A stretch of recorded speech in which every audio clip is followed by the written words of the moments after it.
What a difference a week makes. This time last week, I was feeling despair, depression, anxiety over the 49ers' overtime loss to the Seattle Seahawks. Today, I'm feeling way better.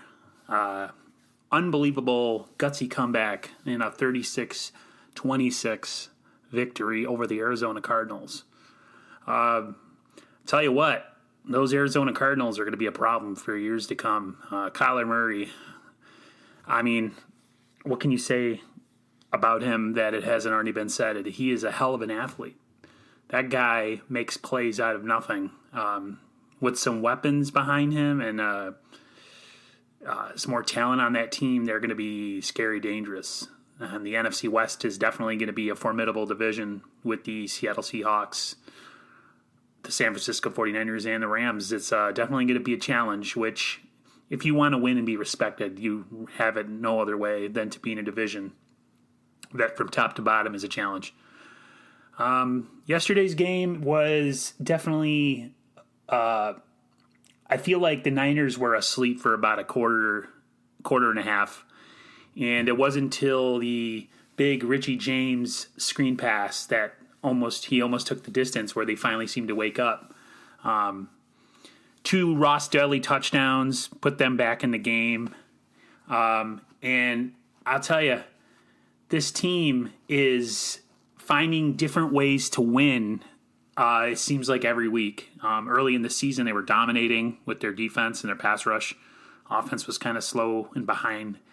And lately, it's really been the offense and the 2 victories against the Cardinals that's carried them. The defense is injuries are starting to take a toll. That pass rush, that formidable pass rush that we've started the season with, little by little, there's starting to be kinks in the armor a little bit.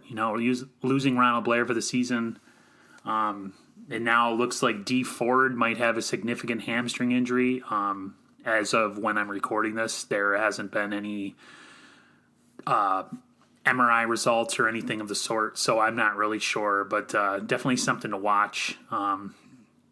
Losing Quan Alexander, and then just the guys that were dropping yesterday during the game. It's definitely, I'll tell you, it's. I feel like injuries more than anything is going to derail our path to maybe making some noise in the playoffs, because little by little our roster is starting to diminish.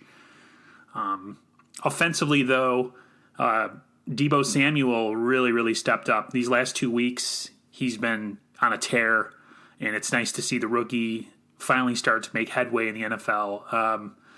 It's funny. His stock is way up right now, and Dante Pettis' stock couldn't be any lower. I have nothing but disdain for the guy. Yes, he's talented, and he is an NFL player, and I'm something I could never be, but just the demeanor. And if you follow him on social media, I don't know. It's like you wonder how some people even get to the pros and make it in the NFL when it seems like they care more about everything else but football. And that's what I get from Dante Pettis. He's in Kyle Shanahan's doghouse for sure.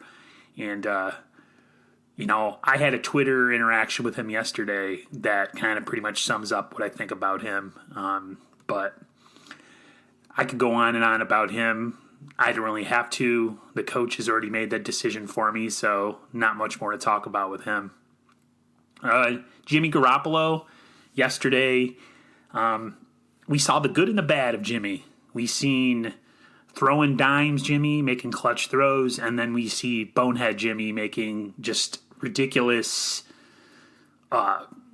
throws into, where guys are right in his throwing window and he doesn't see them, and throws an interception that's returned like to midfield and completely killed the drive. Or just a pass that was behind Ross Dwelly that was picked off.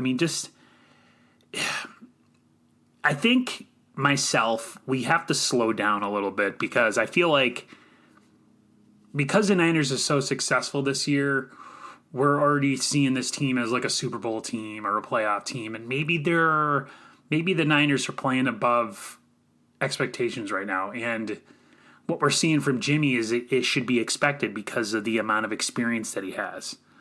Jimmy is a Jimmy is a feast or famine type quarterback. He either makes great plays and, plays really well, or he makes just bonehead decisions that can cost you.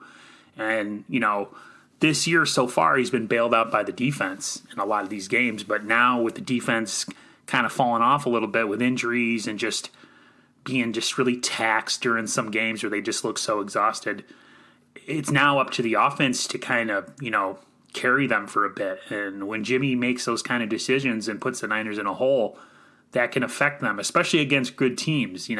We have Green Bay coming up, Baltimore and New Orleans. Those are 3 losable games, and Jimmy and everybody have to be on their P's and Q's. If we play like we've been playing, where we turn the ball over and, just play mistake-prone football and drop-prone football, we don't have a shot against those teams. If we play like we played early in the year, where the defense was all over everybody and on fire, and the running game is just killing it, then I could see us competing with almost anybody, because the running game helps the defense get rest because they're chewing clock, and the running game also opens up the play action. So it'll be interesting to see going forward how this team competes against the better teams in the NFL that are coming, and this is going to be a true test to see where they are. Personally, I won't be surprised if they lose all 3. I'm hoping that they can take one of 3. Best case scenario, they win them all, which I do not see happening, especially against a team like Baltimore in Baltimore. Beating Green Bay in Santa Clara, I think that's a doable thing. We just got to play a perfect game, really. And everybody's going to be on their A game. Hopefully Kittle comes back and Debo can keep ascending. And maybe Emmanuel Sanders is a little bit better than this week with his rib injury. But it's all a wait-and-see thing.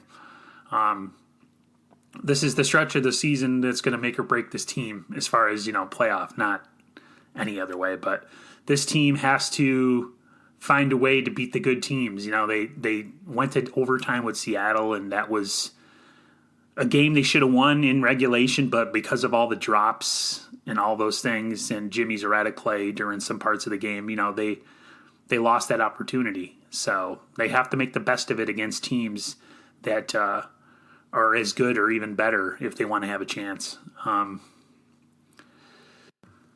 Lastly, I want to talk about something that I mentioned earlier about, injuries and stuff. One thing I am concerned about is the D Ford injury.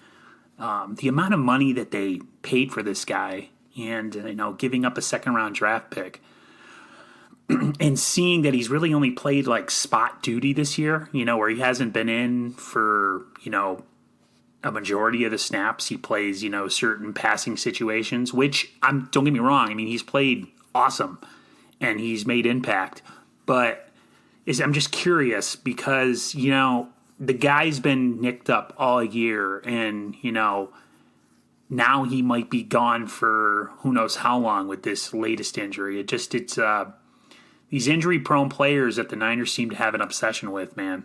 I don't know. He's an amazing player. Don't get me wrong.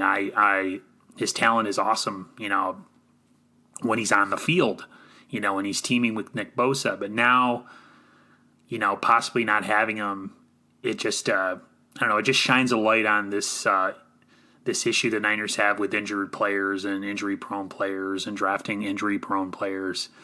So it's definitely something to watch. And the other thing is that they switched strength and conditioning staff at the end of last year. They fired the old one, and they're just as torn up this year as they've been in previous years. I know football is a physical sport, and I know people get injured all the time, but man, doesn't it seem like the game was more physical back in the day and guys seem to stay on the field more, and now the game is less physical and it's tailored to player safety and guys are more hurt than ever. I don't know, it boggles my mind. It's definitely something that bothers me, but who knows, maybe the Niners can rise above it and play through it no matter who goes down, and we'll be talking about them in January. But again, that's another wait and see thing. All right, that's going to do it for me. for this week. Thanks for the people that have clicked on my videos the last couple weeks, and I appreciate people even listening to just a little bit of it. Like I said, I'm new at this.